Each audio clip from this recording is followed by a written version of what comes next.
ঢাকা শহরে এখন আলহামদুলিল্লাহ আমাদের ঢাকার উলামায়ে কেরাম, কওমি মাদ্রাসার উলামায়ে কেরাম দুই হাতে আলহামদুলিল্লাহ লিখতেছে বই, কিতাব।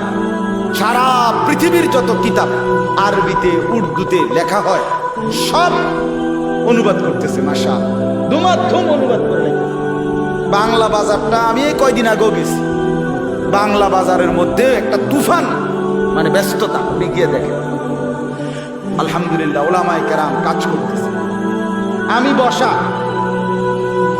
একজন হুজুর মাদ্রাসার উস্তাদ, উনি আপনার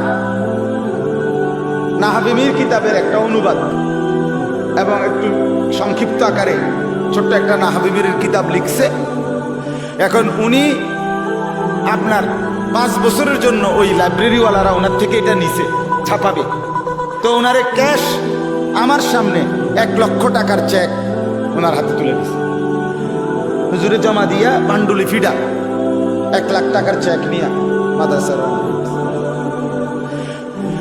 তো উনি লাইব্রেরিওয়ালা আমারে বলতেছে, হুজুর এই হুজুরের 10টা বই আমরা ছাপাইছি।